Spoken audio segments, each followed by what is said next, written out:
What's up, guys? It's Mr. Lili Bubba, and I am here with another and probably my final battle here in the 2013 Spring Friendly. This is, of course, another 3-on-3 battle, and in my opinion, this is the best battle that I've been in the entire competition. There was a lot of good predictions. My opponent was a very good battler, and it came down to the very end. And with that being said, let's go ahead and get into this.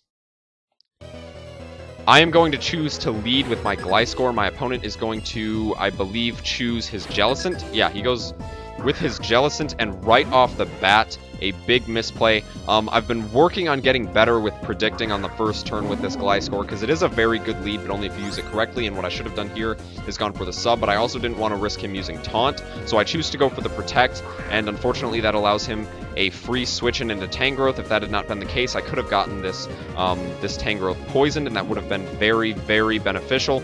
I do get my Toxic Orb to activate, though, which is good, so I know he can't put me to sleep, so I go for the sub, thinking he'd Leech Seed, but instead, he just goes for the HP Ice and breaks my sub.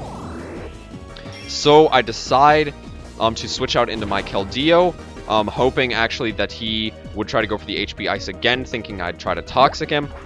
But unfortunately, he knows better than that, and he goes for the Giga Drain on the switch-in to, well, an obvious switch-in into a Water type. So I was trying not to over-predict. I think I've said this before, but a lot of these competitions usually seem to be click and win, but this guy actually knew, he knew what he was doing very well. This was a very good battle. I'm going to give him a lot of props throughout the video. So I go for the HP Fire, not thinking I'd one-hit it. But I actually do one-hit this Tangrowth, and that tells me that this thing was definitely offensive, as opposed to being a defensive Tangrowth. So that was a little out there, but it did do a good job. It got my Keldeo down to about 1/3. So he brings in his Jellicent. What I should have done here was actually fodder off my Keldeo, because I don't really need it, per se. But instead, I switch out into my Crocodile. And, you know, what I really could have done is I could have sacked my Keldeo and then brought this thing in, had the Choice Scarf. It wouldn't have been burned, so it would have probably been able to one-hit this Jellicent, and then I would have had the Moxie boost to take out the his last Pokemon, which is a Haxorus, but instead I get burned from the Scald, so that was some luck on his part, but it was a very, very good play, and I go for the Crunch here, and I actually get a crit, but it doesn't, in the scheme of things, end up mattering, and you'll see why towards the end, because this match did have, again, some stall to it, and you'll see that later on, and he uses his Citrus Berry up here, so now I know he doesn't have the leftovers, which is very good, so I choose to actually fodder off my Crocodile in order to get a safe switch into my, I believe my my Gliscor, and then I bait him to use Taunt, or to use Ice Beam, or something along those lines, right after I Protect here, and I get back up to full health, and he goes for the Taunt, and now I know he's probably going to use some sort of attacking move on the next turn, so I can get a free switch into my,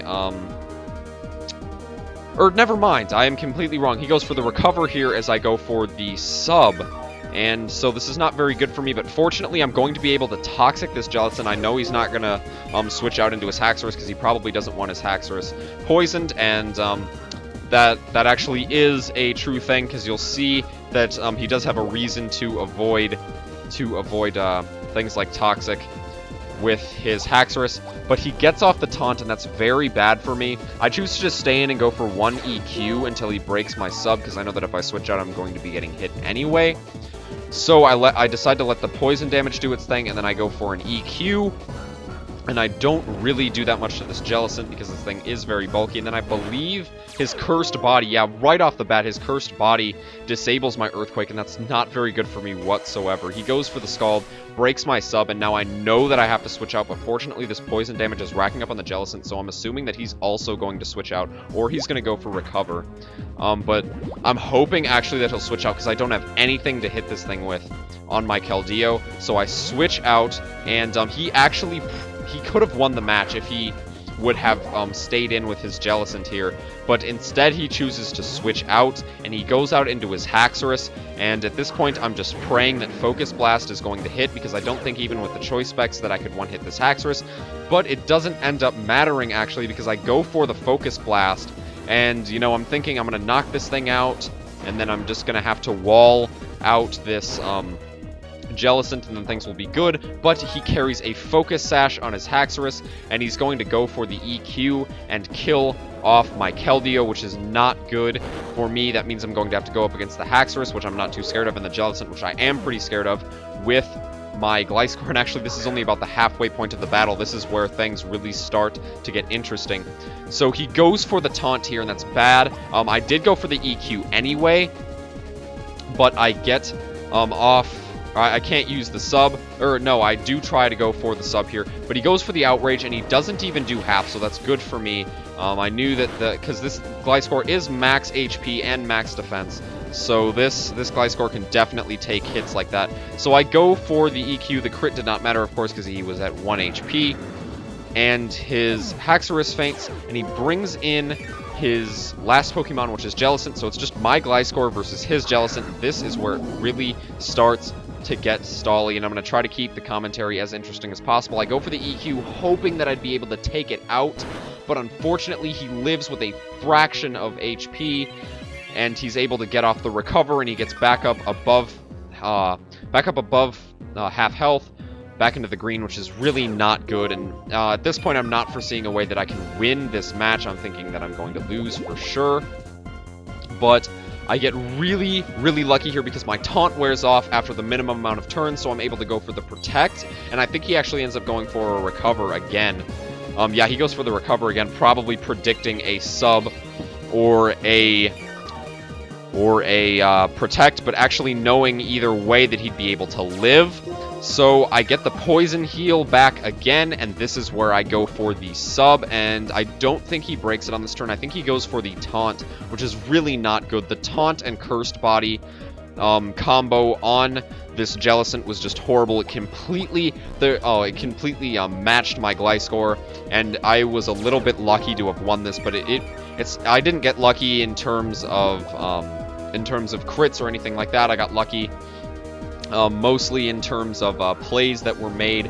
So I go for the EQ here because I have no other choice, and I believe I get off. No, I don't get off 2. I get off only that 1 before Earthquake is disabled, so he goes for the Recover, and that means since I have nothing to switch into, and all of my moves are disabled because of Taunt and Cursed Body, I'm going to have to struggle. And I was sitting here thinking that the struggle is going to break my sub, and then he's going to hit me with a Scald or an Ice Beam, and it's going to be GG.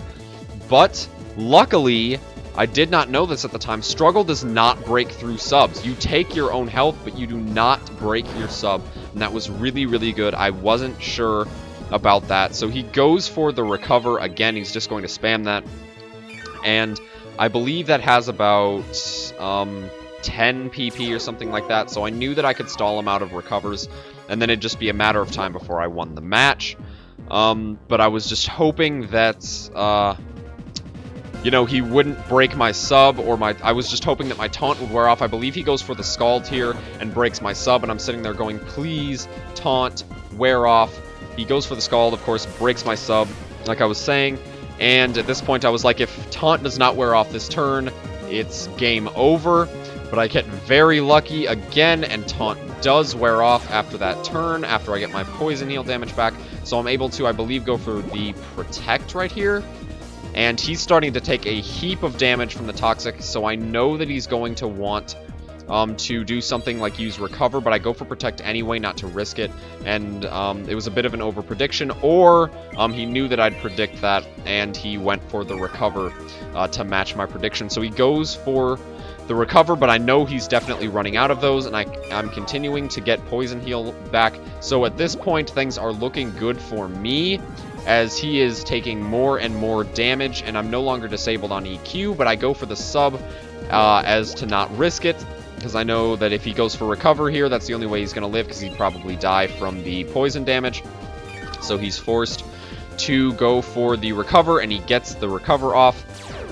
But basically the battle was in my hands from this point, because after all of that heaping toxic damage, I know that I'm going to win because I'm going to use EQ, and if he uses Recover, then he's going to get back above half, but he's going to take a ton of toxic damage, and I can kill him with an EQ on the next turn, and I'm going to stay behind my sub, and that is what's going to happen after he gets this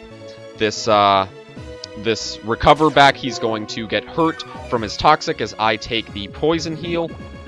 and he gets down to a point where I can kill him with an EQ, and that is game. Really good match. Thank you guys for watching. Please stay tuned for more, and like and subscribe and leave a comment if you enjoyed this battle. Peace out.